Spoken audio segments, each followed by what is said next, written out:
आप सभी का आज के विवाद वीडियो में स्वागत है। आज के वीडियो में हम लोग बात करने वाले हैं नेपाल के जो एडमिशन प्रोसीजर है, इसके साथ साथ ये कि जो नेपाल एक डेस्टिनेशन वो बन सकता है कि नहीं, जो कि इंडिया के जो एनएमसी की गाइडलाइंस है उसे फॉलो करता है कि नहीं।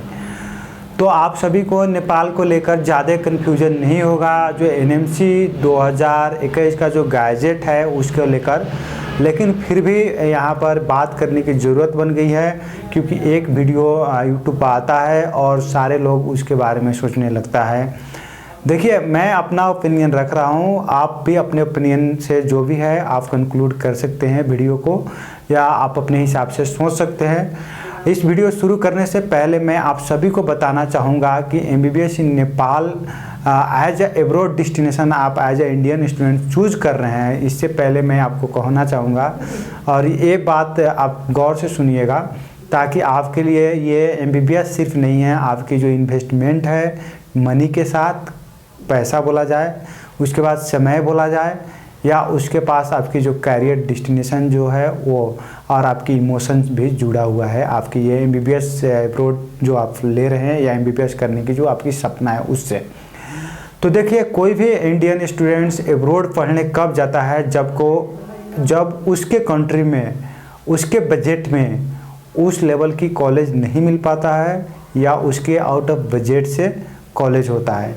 जैसे कि फॉर एग्जांपल मैंने बहुत सारे इंडियन स्टूडेंट से बात किया और ये सुना कि यहाँ पर इंडिया में नेपाल की जो फ़ी स्ट्रक्चर है वो फ़ी स्ट्रक्चर और इंडिया के फ़ी स्ट्रक्चर ऑलमोस्ट सेम है, तो फिर मैं नेपाल क्यों आऊँ। मैं भी वही बोलता हूँ, अगर आपको नेपाल के मेडिकल कॉलेज के स्टैंडर्ड में मेडिकल कॉलेजेस आपको विद इन इंडिया में इस बजट में मिल रहा है तो आप बिल्कुल नेपाल नहीं आइए। उसकी रीज़न डिफरेंस बताऊंगा एमबीबीएस इन नेपाल में और एमबीबीएस इन इंडिया में और एमबीबीएस एब्रॉड में क्या डिफरेंस है, और क्या नेपाल जो है वो इंडिया की जो गाइडलाइंस है सर्कुलर है उसको फॉलो करता है कि नहीं, इस वीडियो में चर्चा करेंगे। सबसे पहले मैं आता हूँ कि यहाँ पर यही पॉइंट पर कि इंडियन स्टूडेंट्स को नेपाल पढ़ने आना चाहिए कि नहीं या दूसरे कंट्री में जाना चाहिए। तो देखिए, मैं ये कहना चाहूँगा, अगर कोई भी इंडियन स्टूडेंट्स को अगर विद इन इंडिया में उसको कॉलेज मिल रहा है, विद इन इंडिया में वो कॉलेज की फ़ी अफोर्ड कर सकता है, विद इन इंडिया में उसको बेस्ट या बेटर क्वालिटी ऑफ एजुकेशन मिल रहा है, उसके जो कॉलेज वो चूज कर रहा है, जिस कॉलेज में वो एनरोल होगा उस कॉलेज में से वो सेटिस्फाइड है, तो मैं ये कहना चाहूँगा कि आप बिल्कुल इंडिया में एमबीबीएस परस्यू कीजिए। नेपाल आने की कोई ज़रूरत नहीं है आपको, क्योंकि आपके लिए इंडिया बेस्ट ऑप्शन है। अब आते हैं कि आपको ये सारे क्राइटेरिया आपको इंडिया में नहीं मिल पा रहा है, मीन्स आपके बजट फ्रेंडली कॉलेज नहीं मिल पा रहा है, या आपको जो कॉलेज मिल रहा है वो उसमें क्वालिटी ऑफ एजुकेशन आप जो खोज रहे हैं वो नहीं मिल पा रहा है, या आप जिस कॉलेज मिल रहा है जिसकी हॉस्पिटल में पेशेंट फ्लो नहीं है, जिसके कारण आपको क्लिनिकल एक्सपोजर नहीं मिल पाएगा, और ये सारे कारण बस आप इंडिया में एमबीबीएस परस्यू करना फेल कर रहे हैं, मीन्स आप परस्यू कर नहीं पा रहे हैं, या इसके रीज़न इकोनॉमिकल हो सकता है, आप दूसरा भी रीज़न हो सकता है, तो आप जाने और आप फाइनली डिसाइड करते हैं कि मुझे एमबीबीएस एब्रॉड करना है, तो आप पहला ऑप्शन मैं डेफिनेटली सजेस्ट करूंगा आप एमबीबीएस इन नेपाल को रखें। क्यों रखें और क्यों ना रखें इसके बाद भी हम लोग डिस्कस करेंगे, लेकिन पहला इंफॉर्मेशन जो प्रायोरिटी है डेस्टिनेशन में, एब्रॉड डेस्टिनेशन में, उसको नेपाल रखें। अब आइए नेपाल क्यों, आप नेपाल क्यों रखें इस बात पर आते हैं। तो देखिए, जो नेपाल की जो एडवांटेजेज है उस पर बात करेंगे और गाइडलाइंस पर बात करेंगे एनएमसी का। नेपाल में देखिए, आपको सब लोग को पता होगा और इस पर ज़्यादा चर्चा नहीं करना पड़ेगा कि जो क्वालिटी ऑफ एजुकेशन अच्छा है, क्लिनिकल एक्सपोजर अच्छा है, क्वालिटी कंट्रोल्ड अच्छा है, एमएससी जो है, एडमिशन प्रोसीजर एक फेयर है और ट्रांसपेरेंट है। ये नहीं कि जो पैसे वाले हैं वही पहुंच पाएंगे और जो पैसे वाले नहीं हैं वो अच्छा से नहीं ले सकते हैं। आपको कहीं भी करप्शन का लूपहोल नहीं मिलेगा, आपको एकदम से फेयर एंड ट्रांसपेरेंसी वे में आपकी काउंसलिंग कराई जाएगी। आप अगर मेरिट लिस्ट में आते हो तो आपको एडमिशन होगा। मीन्स ऑलमोस्ट इंडिया की प्रोसीजर फ्लो किया जा रहा है एडमिशन के लिए। उसके बाद आइए, आप आने जाने की जो आपकी मोड ऑफ ट्रांसपोर्टेशन है इंडिया जैसा है। आप रोडवे से आ सकते हैं, कोई वीज़ा पासपोर्ट को कोई रिक्वायरमेंट नहीं है। आपको फीलिंग होगा कि मैं इंडिया में from one state to another state travel कर रहा हूँ। हालांकि आप one country to another country travel कर रहे हो, लेकिन आपको कोई ज़्यादा दिक्कत नहीं होने वाला है। आप इंडिया के पेमेंट मोड यूज कर सकते हो, जैसे कि गूगल, फ़ोनपे, यहाँ पर पेमेंट करने के लिए होटल वगैरह में। आप करेंसी, डायरेक्ट करेंसी भी यूज कर सकते हो। 100 और 200 के नोट्स, ये सारी चीज़ पर ज़्यादा एक्सप्लेन नहीं करना पड़ेगा। आप खाना रहना, ये भी सारी चीज़ पर एक्सप्लेन नहीं करना पड़ेगा, ऑलमोस्ट सिमिलर टू इंडिया है। क्लाइमेटिक कंडीशन भी ऑलमोस्ट सिमिलर टू इंडिया है, तो इसलिए और क्वालिटी ऑफ एजुकेशन मैंने पहले ही बोला था कि बेस्ट है, आपको इंडिया के बजट में ऑलमोस्ट मिलता है। बहुत सारे मेडिकल कॉलेज है कि इंडिया के बजट से नीचे भी मिलता है, और बहुत सारे जो मेडिकल कॉलेजेस है इंडिया के ऑलमोस्ट बजट में मिलता है। अब आइए, सबसे पहले आपको ये सोचना है, जब एब्रोड में आप पढ़ने जाते हैं तो एब्रोड किसी भी कंट्री के लिए एब्रोड स्टूडेंट, फॉरेन स्टूडेंट होते हैं, उसकी फ़ी स्ट्रक्चर कम नहीं होता है। आपको सबसे पहले ये सोचना है, आप सोचते हो इंडिया में गवर्नमेंट मेडिकल कॉलेज, हाँ इंडिया में आपको गवर्नमेंट मेडिकल कॉलेज मिला तो आपको जो फ़ी स्ट्रक्चर है वो काफ़ी कम लगने वाला है, ठीक है, काफ़ी सस्ता होने वाला है। लेकिन आपको ये सोचिए कि उसी इंडिया में, उसी गवर्नमेंट मेडिकल कॉलेज में अगर फॉरेन स्टूडेंट्स कोई पढ़ने आ रहा है तो उसकी फ़ी क्या होने वाला है, आपने कभी सोचा है? आप एम्स दिल्ली देखिए, कितने बड़े मेडिकल कॉलेज है, लेकिन वहाँ भी अगर कोई फॉरेन स्टूडेंट पढ़ने जाता है तो उसकी $75,000 फ़ी है। मेरे पास कोई वो एडिटर नहीं है कि जो मैं उसका प्रोस्पेक्टस यहाँ पर लगा दूंगा, और वो आप देख सकते हैं एम्स दिल्ली की वेबसाइट पर प्रोस्पेक्टस रखा गया है, एडमिशन प्रोसीजर रखा गया है, फॉरेन स्टूडेंट्स की फ़ी स्ट्रक्चर रखा गया है, आप देख सकते हो और समझ सकते हो, कोई डाउट नहीं है। एम्स की कोई भी ब्रांचेस में ले लो आप, $75,000 से फ़ी कम नहीं है, यहाँ तक कि गवर्नमेंट मेडिकल कॉलेज है।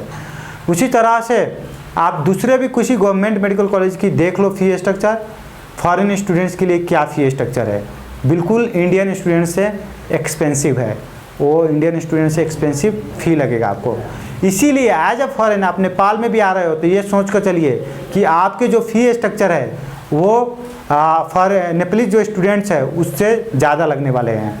तो ये मत सोचिए कि जो कॉलेज गवर्नमेंट हो या प्राइवेट हो, आप जो नेपाली स्टूडेंट से जो फ़ी चार्ज करेंगे, नेशनल स्टूडेंट से जो फ़ी चार्ज करेंगे, वो फ़ी हमेशा कम रहेगा as comparison to foreign students या इंडियन स्टूडेंट्स बोला जाए। तो इसलिए कॉलेज ज़रूर आपसे प्रॉफिट कमाता है और प्रॉफिट मेकिंग ऑर्गेनाइजेशन है। पहला क्वेश्चन कंट्रोवर्सी वीडियो का ये मैंने आपको आंसर किया। अब आते हैं कि चलो जो फ़ी स्ट्रक्चर है वो मैं अफोर्ड कर सकता हूँ, क्वालिटी ऑफ एजुकेशन मिला वो भी अफोर्ड कर सकता हूँ, क्या नेपाल एनएमसी के गाइडलाइंस को मीट करता है कि नहीं? तो देखिए मैं इस पर क्या बोलना चाहूँगा। एनएमसी की जो गाइडलाइंस आई थी 2021 में एनएमसी की गाइडलाइंस आई है, और 2021 में भी बच्चे आए, 2022 में भी बच्चे आए, और 2023 में भी बच्चे हैं। अब एनएमसी के गाइडलाइंस के ऊपर देखते हैं, नेपाल की क्या गाइडलाइंस है उसे गोली मारते हैं अभी। अब एनएमसी के गाइडलाइंस पर देखते हैं। एनएमसी के गाइडलाइंस कहती है कि आपके जो कोर्स ड्यूरेशन है उसमें 4.5 साल पढ़ाई होना चाहिए और 1 साल रोटेटरी इंटर्नशिप होना चाहिए, जो बिल्कुल नेपाल फुलफिल करता है और इस पर कोई डिस्कशन की बात नहीं है, आप भी मानते हैं। उसके बाद जो मीडियम ऑफ जो टीचिंग होना चाहिए, मीडियम जो पढ़ाने की होना चाहिए वो इंग्लिश होना चाहिए, ये भी आप मानते हो कि नेपाल में इंग्लिश पढ़ाई होता है, इस पर भी कोई डिस्कशन करने की बात नहीं है, इसी बीच चलिए। अब जो मेजर पार्ट्स आता है वो है, कहने का मतलब कि लाइसेंस टू प्रैक्टिस नेपाल देता है या नहीं देता है। अब देखिए इस पर हम चर्चा करेंगे। 2020 से पहले नेपाल मेडिकल काउंसिल जो है वो लाइसेंसिंग एग्ज़ाम है, उसमें कोई भी फॉरेन स्टूडेंट्स लाइसेंसिंग एग्ज़ाम में अपेयर नहीं हो सकता था। लेकिन जब 2021 में इंडियन जो एनएमसी है, नेशनल मेडिकल काउंसिल, उन्होंने ले आया कि जो लाइसेंस टू प्रैक्टिस होना चाहिए, वहीं पर फॉरेन स्टूडेंट इंडियन स्टूडेंट पढ़ने जाएंगे। तो नेपाल ने भी कुछ परिवर्तन किया और बोला कि आप हमारे लाइसेंसिंग एग्ज़ाम में बैठ सकते हो। ये भी बात आपको पता है, इसमें भी नो डाउट्स, नो क्लियर। तो देखिए, अब लाइसेंसिंग एग्ज़ाम में बैठते हैं तो लाइसेंस आपको मिल रहा है। अब आता है कि आपको यहाँ पर डिस्कशन कंट्रोवर्सी कहाँ हो गई कि काम करने को मिलेगा कि नहीं। तो लाइसेंस टू प्रैक्टिस, लाइसेंस मिला भाई, आप काम कर सकते हो, लेकिन वर्क टू परमिट की प्रोसीजर अलग होता है और लाइसेंस की प्रोसीजर अलग होता है। काम करने के लिए अलग सा प्रोसीजर आपको फॉलो करना पड़ेगा। अब जैसे कि फॉर एग्जांपल मैं बताता हूँ आपको, इंडिया में आप किसी भी स्टेट में एक डॉक्टर हैं। अब क्या आप इंडिया के नेशनल एमसीआई जो था पहले, एमसीआई में रजिस्टर्ड है, तो क्या आप गए किसी दूसरे स्टेट में, तो हो सकता है कि बिहार के जो आपकी रूल्स रेगुलेशन हो प्रैक्टिस करने की, अब बिहार के जो मेडिकल काउंसिल में जो है हेल्थ ऑर्गेनाइजेशन है, जहाँ से आपको वर्क टू परमिट मिल रहा है, काम करने के लिए आप रजिस्ट्रेशन करा रहे हो, वो आप मानिए महाराष्ट्र में चल गए, तो महाराष्ट्र की जो स्टेट पॉलिसी होगा वो अलग हो सकता है भाई। वहाँ पर काम करने के लिए आपको प्रोसीजर अलग हो सकता है। लेकिन आप क्या था, आपको जब एमसीआई ने रिकॉग्नाइजेशन दिया तो आप बिहार में भी डॉक्टर थे और महाराष्ट्र में भी डॉक्टर है, लेकिन काम करने की तरीका मीन्स आपको बिहार में काम करने के लिए दूसरा रजिस्ट्रेशन हो सकता है, दूसरा कोई फॉर्मेलिटी दूसरा करना पड़ा हो, और आप महाराष्ट्र में जाकर कुछ अलग से एक अलग से डॉक्यूमेंट लेना पड़ा हो, ये हो सकता है। लेकिन लाइसेंस यहाँ आपको मिल रहा है, लाइसेंस एग्ज़ाम में बैठ रहे हैं, लाइसेंस एग्ज़ाम क्वालिफाई करते हैं तो लाइसेंस एग्ज़ाम मिलेगा आपको, इसमें नो डाउट है, लाइसेंस आपको मिल जाएगा। अब वर्क टू परमिट, अगर आप नेपाल ही में काम करना चाह रहे हैं तो वर्क टू परमिट का अलग प्रोसीजर है। जब एनएमसी के गाइडलाइंस 2021 में नहीं आया था, उस टाइम भी इंडियन डॉक्टर्स, इंडियन प्रोफेसर लोग नेपाल में पढ़ा रहे हैं और काम किए हैं, तो उसकी जो वर्क टू परमिट होता है फॉर्मेलिटीज़ वो पूरा कर वो लोग काम कर रहे हैं। और आप भी अगर आप फ्यूचर में इस साल एडमिशन लेते हैं या 21 के बाद एडमिशन लिए हैं, तो आप भी कहने मतलब कि यहाँ पर पढ़ना चाह रहे हैं तो 5.5 साल जो है आपकी जो टोटल इंटर्नशिप मिलाकर वो कोर्स ड्यूरेशन पूरा करते हैं। अब पूरा करने के बाद आपको लाइसेंस एग्ज़ाम के लिए आप यहाँ पर बैठते हैं। अब वो प्रोविज़न उपलब्ध हो गई है, लाइसेंसिंग एग्ज़ाम बैठते हैं, एनएमसी लाइसेंसिंग एग्ज़ाम आपको प्रोवाइड करेगा। लाइसेंसिंग एग्ज़ाम प्रोवाइड करने के लिए आपको यहाँ पर काम करना है, तो वर्क टू परमिट वाले जो प्रोसीजर है उसको फुलफ़िल करना पड़ेगा और फिर आप यहाँ पर काम मज़ा से कर सकते हो, कोई दिक्कत नहीं है। लेकिन आप सोचो एज ए इंडियन डॉक्टर आप यहाँ पर 35,000 या 45,000 नेपाली पर काम तो नहीं करोगे, बिल्कुल। जैसे कि एम्स दिल्ली में और इंडिया के बहुत सारे जो है वहाँ पर मेडिकल कॉलेजेस, वहाँ भी नेपाली स्टूडेंट्स पढ़ाई करते हैं और वहाँ भी पढ़ते हैं, पीजी तक पढ़ते हैं, लेकिन वहाँ पर वर्क टू परमिट की प्रोसीजर अलग है, जिसके कारण बहुत सारे नेपाली स्टूडेंट्स भी काम कर नहीं पाते हैं। तो ये बात आपको गौर करना है, वर्क टू परमिट की अलग प्रोसीजर है, लेकिन लाइसेंस टू प्रैक्टिस आपको मिलेगा। अब देखिए, प्रैक्टिकल एग्जिस्टेंस इसकी कोई नहीं है, तो मैं अपने वीडियो में या कोई जो भी आपको वीडियो बना रहा है यूट्यूब पर, वो आपको वो ये प्रोसीजर नहीं दिखा सकते हैं क्या है। इंडिया ने, एनएमसी ने भी वर्क लाइसेंस टू प्रैक्टिस बोला है, यहाँ भी आपको लाइसेंसिंग एग्ज़ाम में बैठने को मिला तो आपको लाइसेंस ज़रूर मिलेगा, इसमें कोई डाउट नहीं है, लाइसेंस मिल सकता है। वो लाइसेंस कैसा मिलेगा, उस पर क्या लिखा रहेगा, यहाँ पर कोई प्रैक्टिकल एग्जिस्टेंस नहीं है। कि आपको ये भी सोचना चाहिए, नेपाल में जो फॉरेन स्टूडेंट्स स्टडी करते हैं उसमें से 99% सिर्फ 4-5 स्टूडेंट आते हैं पूरे साल में श्रीलंकन, नहीं तो 99% स्टूडेंट्स, मुझे कि 100% मान लीजिए जो स्टूडेंट्स है फॉरेन, आज नहीं इससे पिछले साल भी, और इतिहास गवाह है कि जब से फॉरेन स्टूडेंट्स आ रहे हैं 99% जो स्टूडेंट है वो इंडियन होते हैं। तो अगर फ्यूचर में कोई चेंजेस करने की ज़रूरत भी आई नेपाल मेडिकल काउंसिल को, नेपाल सरकार को, तो नेपाल सरकार करेगा, मेडिकल एजुकेशन कमीशन करेगा। और यहाँ तक कि जो भी सिस्टम आप देखेंगे, जो यहाँ तक कि यहाँ की जो सिस्टम है मेडिकल की, वो कुछ चीज़ें इंडिया से ली गई है, कुछ इंडिया ने लिया है, आपस में समझदारी है, नेबरहुड है, इस हिसाब से आपस में एक्सचेंज होता रहता है। तो लाइसेंस टू प्रैक्टिस वाले बात को लेकर आप बिल्कुल टेंशन ना लें, आपको यहाँ पर लाइसेंसिंग एग्ज़ाम में बैठने को मिल रहा है, आप लाइसेंस एग्ज़ाम क्लियर करेंगे और उसके बाद इंडिया में जाकर नेक्स्ट एग्ज़ाम क्लियर करेंगे, 1 साल इंटर्नशिप करेंगे, और फिर आपकी काम फाइनल है। तो ये समझिए नेपाल जो कंट्री है वो सारी चीज़ आपकी फुलफिल कर रहा है एनएमसी के गाइडलाइंस के हिसाब से। आप ज़्यादा कोई इधर उधर की कंट्रोवर्सी वीडियो में मत फंसिए और आगे बढ़िए। अब आते हैं नेक्स्ट, लाइसेंस टू प्रैक्टिस और वर्क टू परमिट में आपको डिफरेंस समझना पड़ेगा। एक काम करने के लिए होता है, एक आपको लाइसेंस दी गई है। जैसे कि आप मोटरसाइकिल के लाइसेंस पास होते हैं, आप इंडिया सरकार जो भी लाइसेंस मोटरसाइकिल की मानिए सपोज लाइसेंसिंग सिस्टम रखे हैं, तो उस लाइसेंसिंग सिस्टम को आप पास कर लेते हैं तो इंडिया सरकार ये नहीं कि आपको मोटरसाइकिल किन कर दे देते हैं कि चलो हाँको आप, ऐसा नहीं है। आपको मोटरसाइकिल किनने की जो प्रोसेस है वो अलग है, लाइसेंसिंग के प्रोसेस है अलग है। तो ये बात आपको गौर करना है। तो लाइसेंस की प्रोसेस में आपको यहाँ पर लाइसेंसिंग एग्ज़ाम में बैठने को मिलेगा। नेपाली हिसाब स्टूडेंट्स जो लाइसेंसिंग एग्ज़ाम में बैठते हैं उनको लाइसेंसिंग नंबर मिलता है, वो भी आपको मिलेगा। आप सारे चीज़ डॉक्यूमेंट्स इधर उधर दिखाने से ये वीडियो को बड़ा नहीं करना है और वो चीज़ करना है, आपको गौर करना है, ठीक है। अब आते हैं यहाँ पर कोई भी स्टूडेंट्स, एक वीडियो में और बात था, कोई भी स्टूडेंट्स 2021 से या 2020 से माना जाए, जब से मेडिकल एजुकेशन कमीशन आया है, वो कोई भी स्टूडेंट्स का 1 साल का फ़ी एक ही बार में रखा है। मीन्स यहाँ पर फ़ी स्ट्रक्चर में भी क्लियर है, कोई फ़ी में लूट फाट नहीं है। आप देख सकते हैं जो फ़ी स्ट्रक्चर है वो एकदम से ऑफिशियल है। मेडिकल एजुकेशन पूरी कंट्रोल कर रहा है, पूरी ट्रांसपेरेंसी लाने की कोशिश कर रहा है। आपकी जो भी फ़ी है उस फ़ी को 3 पार्ट में डिवाइड कीजिए और मेजॉरिटी ऑफ कॉलेज 3 पार्ट में आपसे फ़ी लेता है। यहाँ तक बीपी कोइराला 5 इंस्टॉलमेंट में भी फ़ी लेता है, लेकिन मेजॉरिटी ऑफ कॉलेज आपको 3 और 4 तो गवर्नमेंट मेडिकल कॉलेज जितने भी है वो 3 इंस्टॉलमेंट में आपसे फ़ी लेंगे। आपकी जो भी फ़ी होगा 3 इंस्टॉलमेंट मिलेगा, first year, second year, third year. आपको ये भी गौर करना है कि जो त्रिभुवन यूनिवर्सिटी है उसमें एग्जिट बैरियर सिस्टम है, आपको पासिंग सिस्टम है वहाँ पर।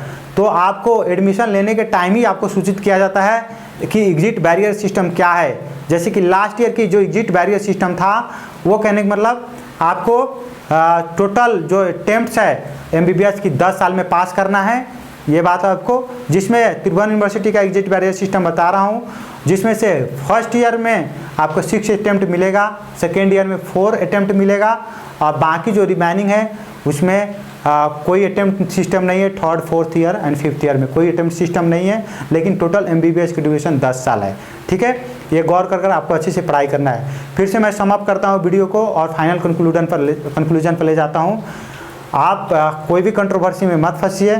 नेपाल की आपकी जो गाइडलाइंस है एनएमसी की, वो पहला गाइडलाइंस ये है कि आप नीट क्वालिफाइड होकर नेपाल में पढ़ने आइए, या विद इन इंडिया में पढ़िए या किसी भी अब्रॉड में पढ़िए। तो नेपाल ये गाइडलाइंस आपको फॉलो करना है। नीट आप क्वालिफाइड हो कि नहीं हो, आपकी नीट स्कोर कार्ड 3 साल के लिए वैलिडिटी दिया जाता है।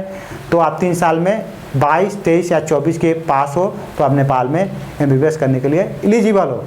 दूसरा क्वेश्चन आते हैं कि एनएमसी के गाइडलाइंस जो है आपकी 4.5 साल की थ्योरेटिकल और 1 साल इंटर्नशिप होना चाहिए, वो भी है, फुलफिल है, इसमें भी आपकी कोई डाउट नहीं है। तीसरा है कहने का मतलब कि इंग्लिश मीडियम, वो इंग्लिश मीडियम भी में पढ़ाई होता है, इसमें भी आपकी कोई डाउट नहीं है। चौथा है कहने का मतलब लाइसेंस टू प्रैक्टिस।